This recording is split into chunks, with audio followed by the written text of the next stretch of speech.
Hello and welcome back to the Living Vivaciously podcast. I'm your host, Marina Girgis. Today I want to share with you a story, my story, being in corporate America. If any of you listening right now, you have a corporate job, I want you to know this story is not to try to get you out of your corporate job, but chances are that if you're listening to my podcast, you either have a business or thinking about building a business or leaving your corporate job. And I want to share my story as a way to start the conversation around something I call corporate trauma. And now I am not a therapist. I have no business talking about trauma. But what I can share is my own story. And this is what I'm trying to help you do with your personal brand, is create a space for you to share your story powerfully from an empowered place. So my corporate trauma story, maybe I'll start sharing how I got into this corporate job, what I used to do, and I'll share with you certain things that I felt during that time that truly made me feel like I need to get out or I will lose myself. I will lose this fire I have within. I will lose the desire to do anything beyond this job for the next 30 years. And that scared me. So I think it was like 2018. I had just moved to New York and I got this job working in corporate fashion design. I graduated from fashion design school and I got the opportunity to work for a big company in the fashion world in New York City. So I had the cutest office in Midtown in New York. I had an incredible opportunity to do work for this company as a designer, and I was getting paid almost double what most designers my age in New York City were getting paid. So I thought, wow, I have a dream job. I am so grateful I get to live this life in this fabulous city. And it was great to begin with. I thought I was really on the path of creating my dream life where I become this big fashion designer and make a lot of money and live in New York City. And at that time, that's all I wanted. I was also working on my own fashion brand in the background. And my thought was that I'm in this corporate job for a few years. I'll learn all I can and then apply it to my own brand. However, 3 months in, and I see my dream slowly being shattered away in front of me. My health is an absolute worse. My mental well-being. I was alone. I was not saving any money. And I was not happy living in New York. And I was like, how is it that just 3 months ago, I thought I had the golden opportunity to do all these things? And it was the workplace bullying that I was experiencing. And at that time, I didn't think of it as bullying or aggression or what I call now trauma, because I've had to work on this over the last few years being a business owner. But at that time, I made everything that was wrong about this place about me.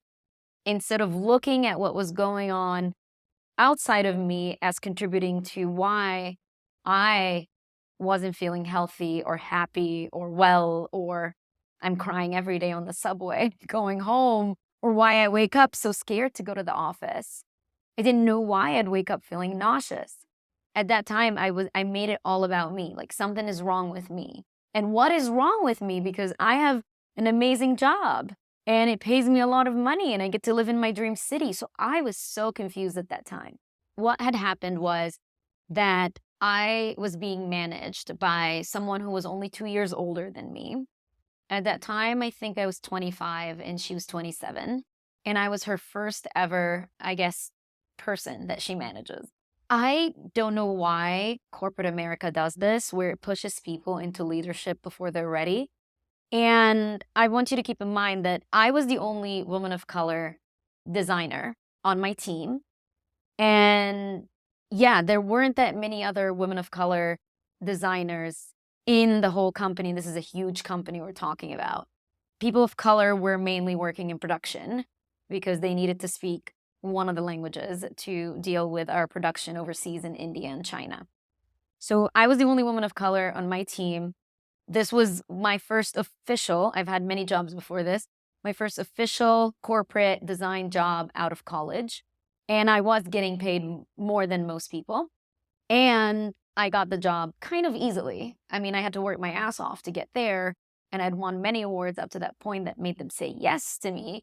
But to my manager at that time, I was a lucky girl and I had it easy. And I could feel this bitterness seep into her communication with me. So she would say things like, you better be grateful, because when I was out of college, I was working these jobs and I wasn't treated like that. I wasn't making that kind of money. And in my mind, I was like taking this in and like internalizing it, making it about me. Maybe I should be grateful. Why am I not happy? Something is wrong with me. I should work harder. And I feel like it was almost a tactic to make me work way beyond my capacity. And we would be in meetings almost every day from like 9 a.m. We'd have a touch base, we'd have our first meeting with the team. And then throughout the day, I just have like a gazillion meetings on my calendar. And then I was expected to get my work done. And I was so confused at like, how are you expecting me within an 8-9 hour workday for me? And yes, it was 8 or 9 hours. I would get it at 9, I'd leave at 9. And you're expecting me to be in meetings all day, then stay overtime to get you the sketches or to get you the design. I just didn't know how to manage this role at all. And I was set up to fail. I was set up to fail because my manager wasn't managing me. She actually put me on a performance improvement plan 3 months in. When I share this story with people, their jaws drop. 3 months in, she put me in a performance improvement plan, and I had to sign that to keep my job. And I didn't understand why I was in a performance improvement plan when I was in my first 90 days at a company. Because when you are in your first 90 days, you are still learning. And this is a big corporation with their own way and lingo and corporate politics that I had to like adjust to and learn. And I was being thrown into this without warning. And I remember I was in the office with her. We're having this conversation, and she's like, I put you in this performance improvement plan. And I'm just like crying. My first response was tears. I was sobbing, and I was like, well, what did I do? Like, can I do better? Like, basically, I wanted to do everything in my power to be loved by her, to be seen by her, to be appreciated by the people in there. I thought I was getting fired. I didn't understand what a performance improvement plan was for or why I was put on it. And some of the things were on there were kind of like laughable. I think one of the things she mentioned was Marina goes to the kitchen and takes long lunch breaks. And I was like, oh, what? Just because I am choosing not to eat at my desk, it means that I'm escaping work or that I don't want to be there? I'm still working the whole day, but I wasn't fitting into the corporate culture, and I didn't understand that at the time. Naive me didn't understand that corporate culture meant I need to be walking around like a chicken with its head cut off. I need to be eating at my desk. I need to be kissing ass. I need to be saying, happy Saturday, happy Friday, or happy Monday, and all these things, and like live that kind of life. I just didn't fit in, and people could feel it. And my manager could feel it. And she could feel that I wasn't kissing her ass. I was actually, I had an opinion. So when I thought things wouldn't work, I would say that things wouldn't work, or I would call out something that she didn't support me in or give to me in order for me to give her my best performance or to support the team. And when I did that, she would get angry and basically tell me that I am defensive and that I talk back. So the tension started to become about my work and the quality of my work into my personality. And at some point, we would avoid eye contact completely. And it was bullying from there on. Like, I would be intentionally left off emails that were, maybe set up, like there was a birthday party set up in the kitchen. And I remember this one time where I heard about the birthday party after it was done. Like, my manager came back and was like, oh, by the way, there are snacks in the kitchen if you'd like some. And I was like, wow, I wasn't even added to this email to be part of the surprise party for this person. Another instance where one of my coworkers, we were sitting in the same area in our cubicles, and she told me, Marina, I'm so sorry. Sometimes I put my headphones in because I can't stand how your manager is talking to you. It is abusive. At that time, things started to click. Oh my God, I am being bullied and I am being made to feel like I am worthless so that I can work harder or so that I can kiss ass or so that I can satisfy her ego as a manager or because she knows she's not capable of managing this effectively. And I was given so much to do and way outside my scope and my skills in that role. And no one was supporting me. And I knew at that moment, like, I can't do this anymore. But I was scared because how will I pay my bills? I'm living in New York City. And what does this mean about it? Does this mean that I'm a failure? Does this mean that I'm not a good designer? Does this mean that no one else will hire me? I made it so much about myself and my identity that I started to shapeshift. I was so scared. I would come into the office every day expecting to be yelled at or called out in a meeting or being told that I missed something. I also started to think that maybe I have short-term memory problems. Now I sound like Dory. I have short-term memory loss. I couldn't understand what was going on. It didn't connect in my mind until I started to display physical signs of stress and illness that were like, Marina, get the fuck out of here. Well, at first I didn't understand the message to be that, but I started to get rashes all over my neck and my hands. And I went to doctors, many different doctors, and they were like, you have some sort of allergies, so we will refer you to a specialist. And I would go and they would be like, there's nothing. We don't see anything. We think it might be stress or a change in your environment. And at some point, I thought I was allergic to some sort of like clothing fabric or something. But no, it turns out it was that place. It was that office. It was this toxic corporate environment that I was in, and my body was screaming at me, get out. And those were the first signs. And then there's the crying on the subway, which I didn't understand. Why I was mad at the world. I wasn't the smiley, bubbly person. If you see me in real life, you'd be like, Marina, you're so bubbly and smiling. Why are you smiling all the time? Well, I'm living in alignment to my truth at the moment. So that's why I'm smiling and I'm happy. But at that time, I was living against every core value I had about myself and the world. I mean, I was working in a company where we would steal from other designers, small designers, international designers, to recreate our own design. And I had to do that job. We had to print 50 pages of a design deck just to review it in a meeting, just to print another one later that had 2 corrections. Oh my God, everything we did there was so against my values. I wasn't appreciated. I felt so less than. I felt like I wasn't doing enough, ever. And I knew I had to get out. Eventually, they wanted to put me on another performance improvement plan. And I was in HR. And it was my manager and the HR person. And I felt so small. I felt like no one has my back here. They don't want me there. And they're just trying to get me out in the best way possible. And they want to shut me up because I know what's going on. And I know the microaggression. And I know maybe the racism and all the BS that's going on and what that implies about my manager and how she wants to keep her job and look good. I refused to sign this performance improvement plan.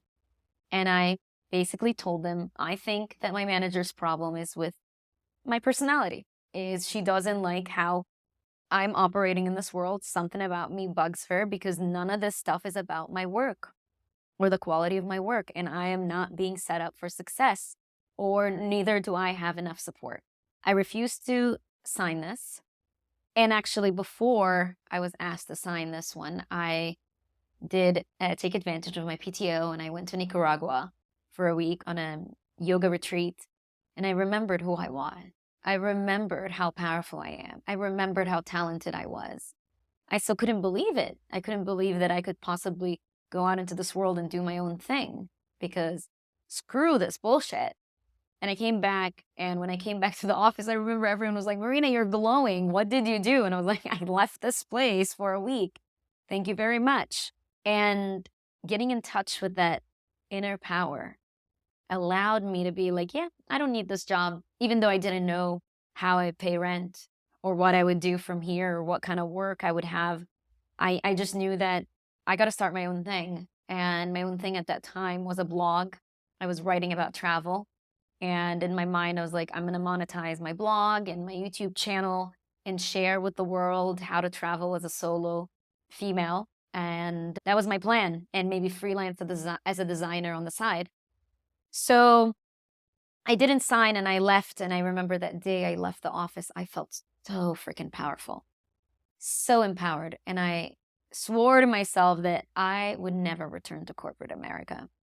Now, I'm not saying that you need to leave your job or that starting your own business is not going to be a magical solution to all your problems right now.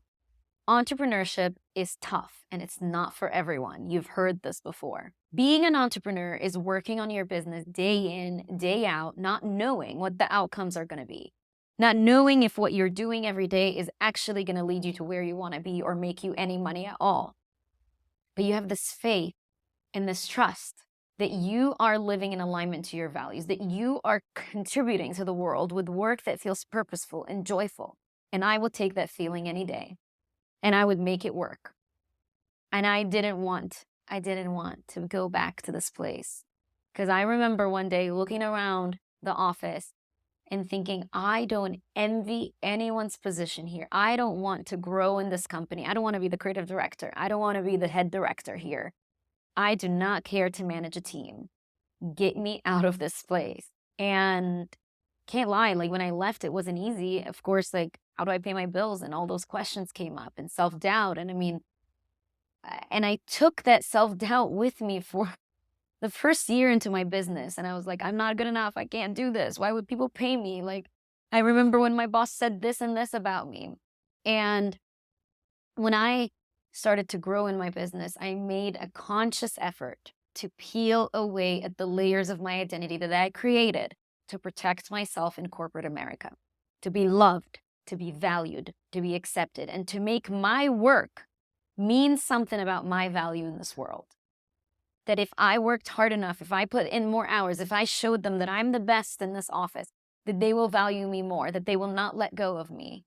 Let me tell you, these corporations will let go of you like this. So again, entrepreneurship is not for everyone, but it is my own personal revolution. My business is my personal revolution where I get to share with the world my empowered story, my journey, my values, and I get to work in a way that aligns with who I am, with my energy, with my personality. I love spending my mornings for myself. And ever since I started my business, I made a deal with myself that mornings are for me, at least an hour. I don't book any calls before 9:30 or 10 a.m. I spend my mornings with myself. I don't book any calls on Mondays and Fridays. I try to book everything in the 3 days in between, and I get it done, even if that means I don't make as much money, which I don't think is true. And I've created a lifestyle around my business. I didn't take with me the toxic culture of corporate and made my business based on that. Because that structure is not there to support women like us. That structure didn't support my energy levels or my cycle, right? Right now, I plan my business around my cycle to honor that. I've suffered from fibroids for many years until I got my surgery last year. And remember, some days on my cycle, I'd wake up and not being able to move from my bed. And I get to now choose to block days on my calendar where I'm bleeding so that I can honor that in my life. And so I can honor my cycle within my business. And that's how businesses can truly become a revolution. And if you're in a place where you're struggling and in your corporate job, maybe you need to find another place to work, and you could still start a business and have your corporate job. That will be the best place to be. If you can manage your time and have a safe paycheck and also create a business and with the intention to leave your corporate job, It's an amazing spot to invest in courses, invest in coaches, invest in learning, invest in tools that you can invest in right now because you have that security of a paycheck. And if you're in a place that feels toxic and you know your soul is nagging at you to leave and start your own thing, you have to honor that calling. It's coming to you for a reason. So listen. And if you're listening to this right now and you're like, Marina, I feel this to my core and I cannot stand to be in my corporate job any longer, you have options. You can leave and use your skills and your talents and your gifts to create a business that lights you up, a business that aligns with your energy level, a business that aligns with your lifestyle. It is possible, and I'm here to tell you that it is. And nothing wrong with also wanting to go back to corporate if that's you. You can do that too. I mean, the safety of a paycheck. But make sure you are in an environment that aligns with your values. And that if you are running a business right now that's not supporting your joy, look at where. Where are you taking certain traits from corporate or from, I don't know, your society that made you think that you need to work every day and hustle so hard to be valued, or working beyond your capacity to be seen or to earn success. Look at those things and see where those are seeping into your business and try to actively and consciously work on removing those habits. Now is the time to do that because that will set you up for success for years to come. Because at the end of it all, us humans, our right is to joy and pleasure and to have fun and enjoy. And that's what I make a priority in my life. And with that being said, I'm going to leave links below for you if you want to work with me one-on-one, get support, check out my resources and how you can build a business that aligns with who you are, that lights you up. And until next time, I'll see you. Bye.